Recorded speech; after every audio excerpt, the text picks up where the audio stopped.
cohort to have issues like anxiety or I don't know, other issues. That was articulate.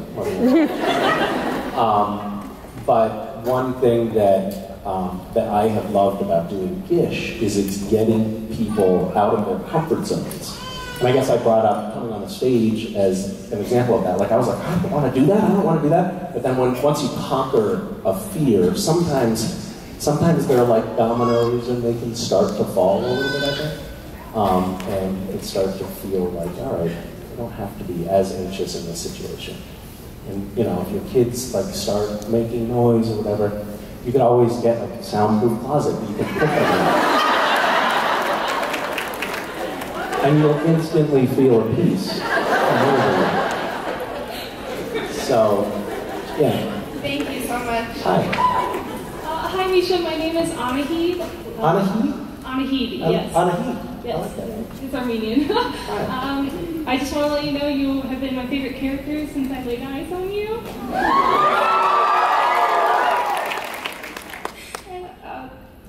Hold on, let me calm down.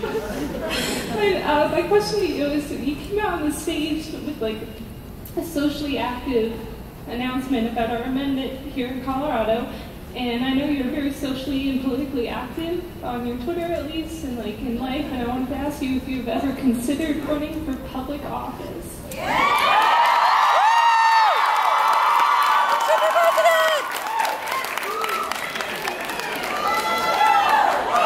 I'm not going to answer that question because it'll reveal how full of myself I am.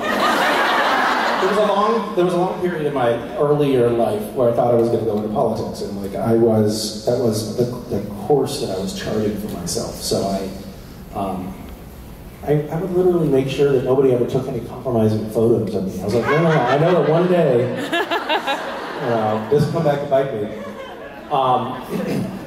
I wasn't in a lot of compromising situations, but I just made sure that they weren't documented. And then I entered into the White House, and I didn't really love what I saw. I thought it was going to be this amazing collection of the best and the brightest minds in America under one roof, and there was a lot of, I was misguided about that. There was a lot of sort of nepotism and naysayers and people who were just like jockeying to get close to the president, and I really didn't like it. So I was like, all right, I'm going to do something else, something that has real integrity. So I'll go to Hollywood.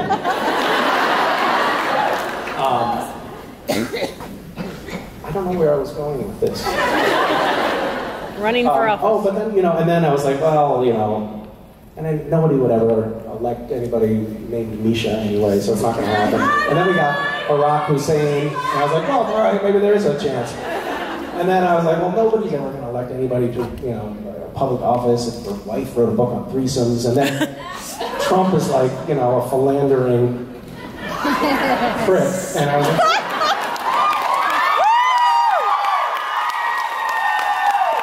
maybe there is hope yet. Anyway, no, but I actually, I am relishing at the moment, I'm relishing being able to be politically engaged and being a part of a process that I think is really important. I get to, because the social media thing is so bizarre, but people will call me up who are running for governor, and they'll be like, hey, can you help out on something? And it's really exciting to be a part of that, and it's totally bizarre to me. That doesn't make any sense. People are sucking up to me who are running for high office because I'm on a show on the CW. It's really a backwards world right now, but I'm totally happy to capitalize on it. And I feel like it's a moral imperative at this moment to use whatever platform you have, no matter how small or how big, to try to affect some sort of change, because I think that if you don't, you're just sort of pissing the world goodbye. So I am sort of, as you said, vocal or active, but I also don't really feel like I have a choice.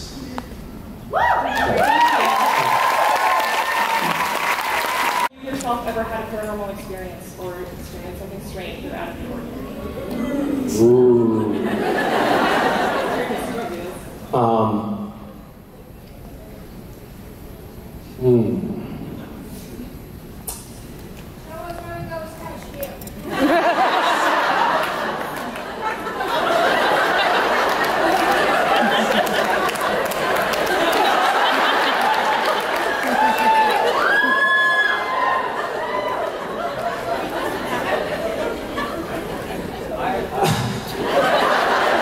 You know what? I mean, I think short of like the sort of staple paranormal creatures that invade our world, like the Easter Bunny and Santa Claus, I haven't had a whole lot.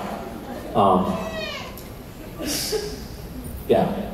Santa Claus we had an interesting relationship when I was a child with Santa Claus because my grandfather he had this entrepreneurial spirit, which I love. And he would always say, guys, Santa Claus is coming. We know that. We also know that he happens to be carrying with him all of the presents for all of the boys and girls in the world. And he had a bear trap. So every Christmas, we would, in front of the fireplace, set a bear trap and put milk and cookies in it. And then every Christmas morning we'd run down to see if we had gotten him, and there would always be like a tuft of velvety red fabric stuck in the closed jaws of the bear trap. I don't know what you would have done if you would have found a man. That would have become a whole other like complicated level. Yeah, right. Like we'd have to figure out, like, first of all, because the bear trap wouldn't kill him, obviously.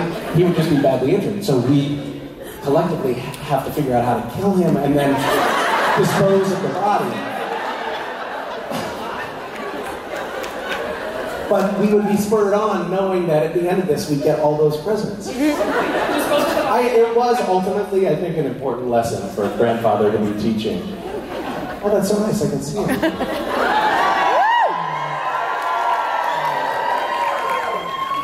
Thank you for asking.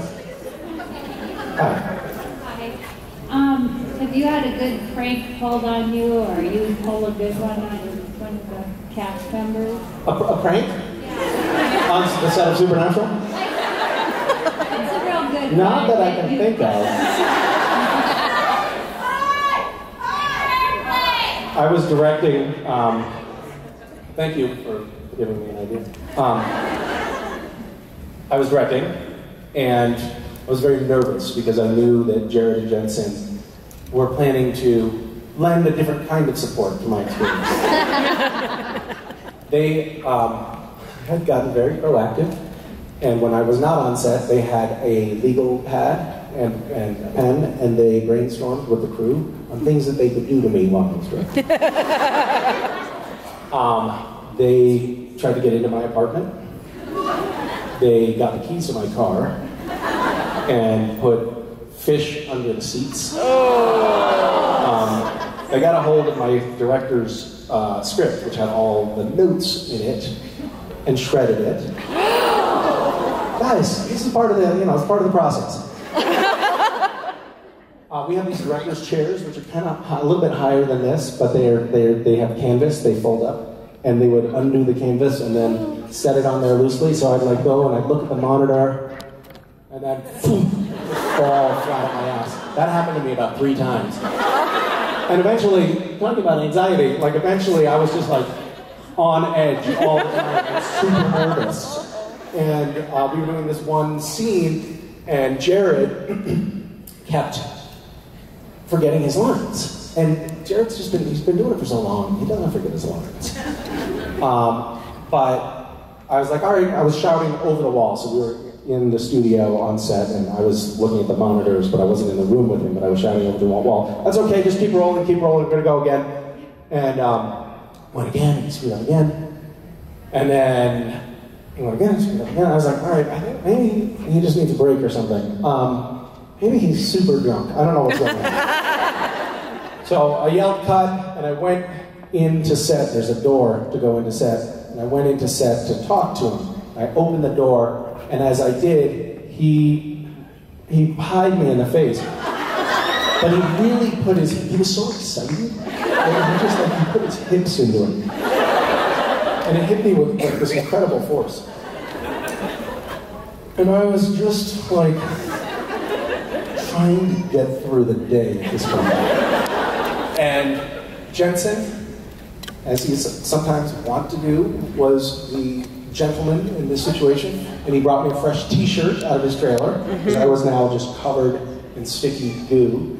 And I said, thank you, and wiped my face. We did another take, stepped out of the door of the studio, and then Jensen hired me.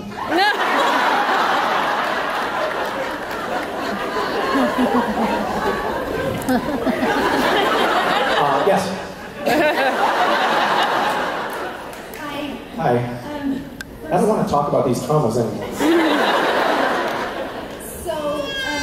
First I just want to say thank you very much for coming out here. I appreciate the time that it takes for you to make a trip to these conferences, conventions, and... I think we should call it a conference. These are the more academic air. Well, it's fine. I just... Or a symposium. Thank you. Where are you coming from? I'm Oklahoma City. Woo! Oh, okay. You drove with him. Yeah. You flew, okay. I'm having a small brownout because I'm so nervous. It's really hot all of a sudden. Somebody stand close to her just in case she goes over. So my question... Okay. Don't bother getting up, though. Okay, so my question... Just make sure you fall to your right, because he's not going to get up for you. Can I go now? I'm sorry. I'm making it worse, aren't I? It's fine, yeah. Okay. You were saying? Yeah. Brownout. What is that? I've only heard that as applied to the power grid. You're not like... You're not shooting yourself, are you?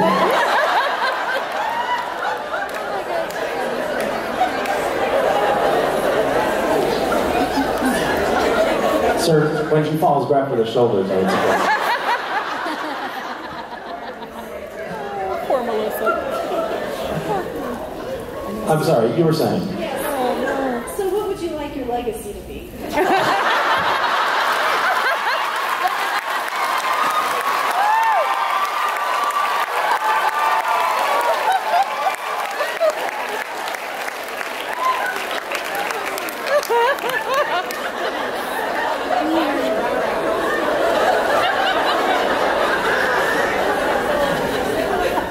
On my headstone, Misha Collins, he wasn't always an asshole.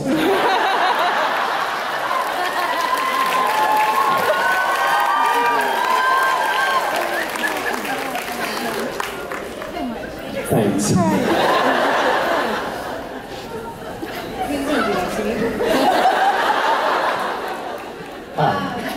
Okay, so I have a particular affinity for Dean and Cass's relationship. And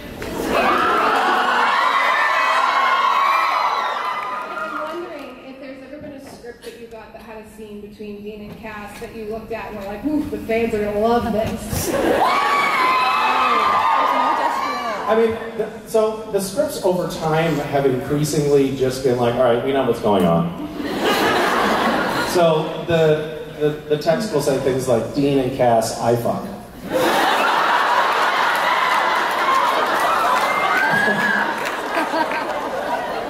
Like, it was this lengthy period. I think I was like the first one to get up and like talk, like break the ice and talk about this taboo subject of the homoerotic subtext in Supernatural, and half the room was like, oh, I can't believe he spoke of that. I'm gonna go home and delete my profile. And then there was a period of time when it was verboten. We weren't allowed to talk about it. This is such a dirty secret. And now, I mean, like we did that episode, the 100th episode, was it? Where Dean and Cass are kind of like actually in love or whatever. Two girls in love, but whatever. Yeah. 200. Okay, 100, 200, whatever. I'm such a nerd.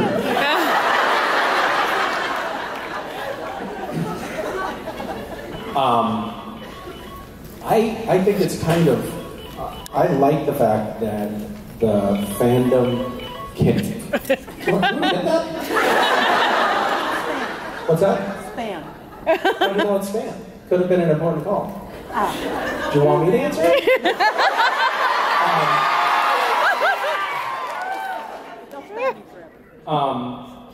So anyway, I like the fact that in this fandom, it's now like not a taboo subject, and people can discuss it and ruminate and fight about it, but openly. I think that's great, and I think it's great that the writers can talk about it, and it's no longer, this weird thing. Even though, of course, it is super weird. Even though you are perverts.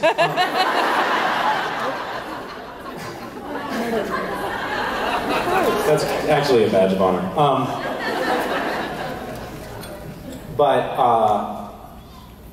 Yeah, it's not something, by the way, that I expected to come into. Like, when I joined the show, I didn't know that I would be, like, coming across an essay about my character filleting another character.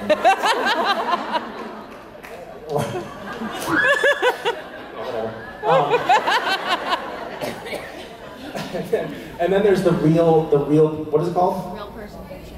What? Real person fiction. Real person fiction? So now, like, there's stuff written about me and Jensen. And, oh yeah, look it up, it's great, you'll love it. And then Jensen has this, like, Jensen will buy, like, fancy shirts, to wear to conventions. But then he has this thing, like, fans have made fun of him for wearing the same thing at multiple conventions. So he's like, I'm not going to wear the same shirt twice at conventions. So, but we're the same size, and neither of us like the waist stuff. So he's like, hey dude, I can't wear these anymore. Do you want to wear them? So I got like a bunch of Jensen's hand-me-down shirts. And then I come to conventions wearing Jensen's hand-me-down shirts. And all the fans are like, I knew it.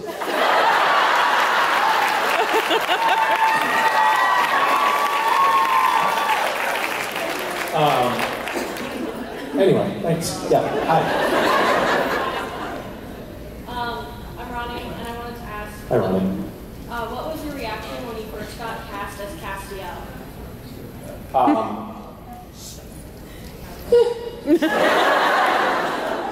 I mean, I knew about Supernatural because it had been on for 3 years at that point, and I had seen posters of the show on the sides of bus stalls.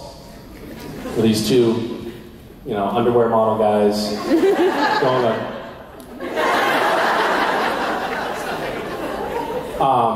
So I didn't think it was going to be like a big deal or anything, but I knew what the show was about. Like.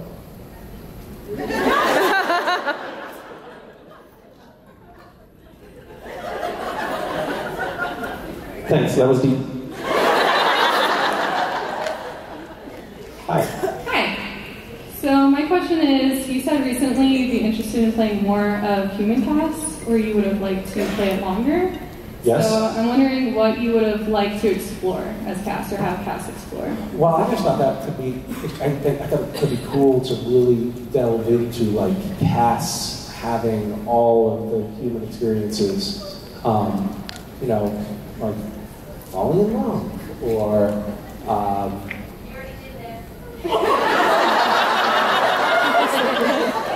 or learning to wipe properly, or whatever.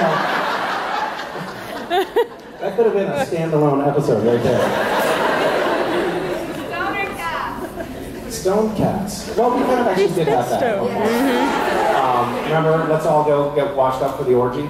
Yeah.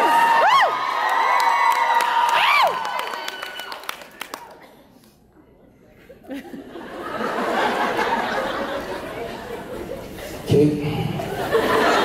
Thank you. Hi. Hello. Happy birthday. Oh, thank you. If you could be any any other character from Supernatural other than Castiel, who would it be and why? I would probably choose to be the car because Dean would drive me all day.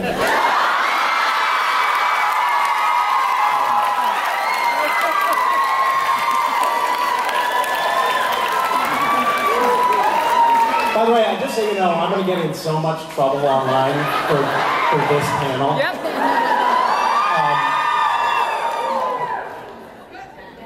But I'm glad that you mentioned my birthday, because I'm just going to tell you one other thing. I'm just working in these shameless plugs today. I'm going to be, maybe later today, posting something online where I'm asking people to do something for my birthday, which is to pledge to vote in the upcoming election. So you guys can just do that with me. It would mean so much. It would make my birthday so much better. It makes me so happy. All right, thanks. Hi. Hi. I'm really trying to get through questions quickly here, I noticed. It's very efficient. What? Why do they, what? Why would you say that? When someone walks on, you're like, yay, Steven. Hey guys! By the way, you should be excited. Steven walks on. Sounds an awful lot like your creepy hand massage voice. I thought you were down your creepy hand massage voice road. Richard was directing recently, and you met my character. You met my warm, wet mouth massage character. It's a genius. And you basically made me do it for a week straight. It was the funniest thing I've ever seen. And this is what's weird. I think of Misha as an outgoing, funny person, and he's been a network television star on 7 years now, 8 years. How long have you been a regular on that show? Doesn't matter. Point is, he's on the show. He's been on Vampire Diaries since, I remember, it's been a good run. It's been a good run. And he starts doing this character that I won't insult you by doing, but it's super funny. And he's doing it on set, and suddenly a crowd gathers, and the camera crew gathers around, and now everybody has stopped to watch him do this bit. To great laughter. It's a huge hit. It's hilarious. And none of that surprised me. It was afterwards, after Misha finished the day's work, later on the crew goes, "We've never heard him speak. We didn't know he was funny." He comes on set and he's very quiet. I have this character that somehow cropped up one day at home, and it's a masseuse, okay? Wow, you look really stressed right now. Oh, that's nice. You like that, right? Yeah, I can see in your eye you get a little bit stressed out when you come up on stage. I can keep talking when I give a massage. But I also see a little bit of nervousness. I can tell you're worried, whoa, what are you going to charge me for this? But don't worry, this is part of the package. Creation pay for this. So I did this character, and the kids liked it at first. And then grew to hate it. And Wes would start hitting my hand, and at one point he grabbed a spatula and practically sliced my hand off with it. And part of the frustration was that this character was always talking about the baby and the dad, the baby and the dad. Oh, yeah, you really love the baby and my dad. And the kids would say, well, can we meet him? Yeah, absolutely, yeah, right now. Dad? Daddy? Dad? Let me go check. Hold on, I'll be back 5 minutes, and I'm not going to charge you for this break.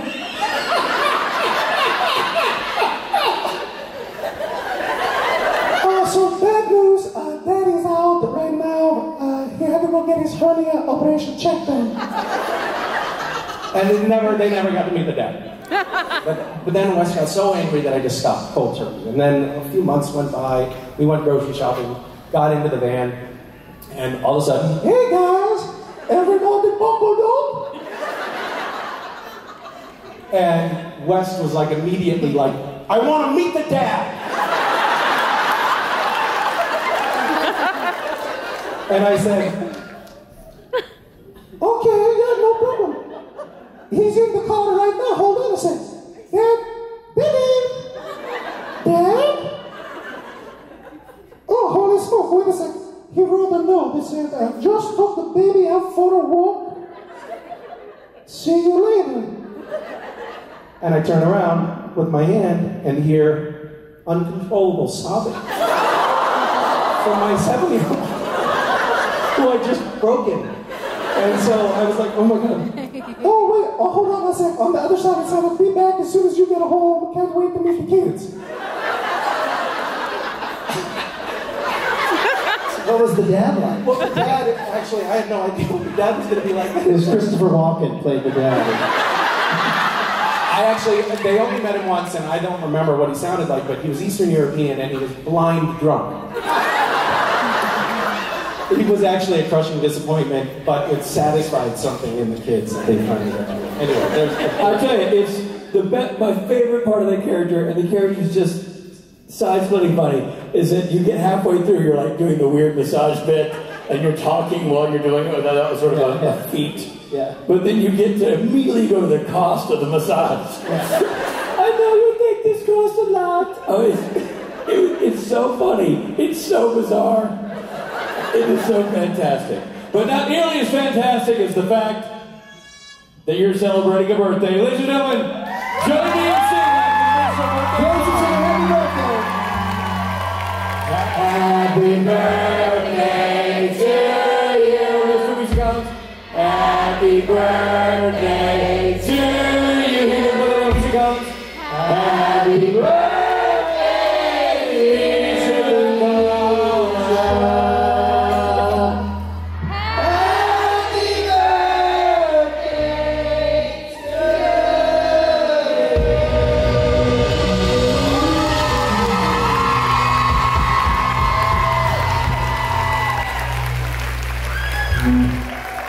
Come on, Mish, you can do it. Even at this high altitude, you can do it. Come on, man, we're counting on you. I saw the pressure. Look, he's going for the full boat. He wants all the candles lit before he does this.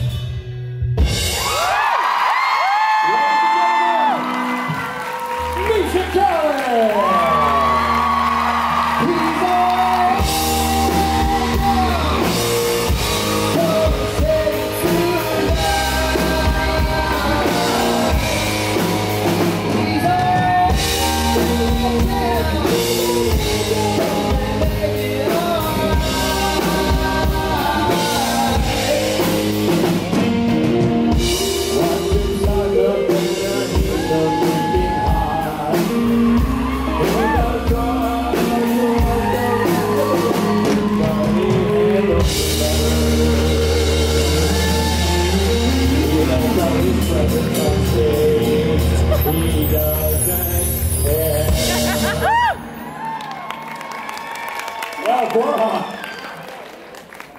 Ouch! Yep. It's You've got a custom-made shirt for Misha Collins, and yep. There it is. There goes your fan club membership out the window. Speaking about the window, don't climb over each other and try to get out the window as you stampede to the exit. Robbie, what happens now? Now we're going to be signing some autographs. Autographs. And then you're going to take a little breather. And then come back for the karaoke. There we go. Fantastic Friday showing, people. Really excellent. Good job, everybody. Remember, it's about Misha. It's about the monkey hole. And it's about you. Good night for now. See you a little later.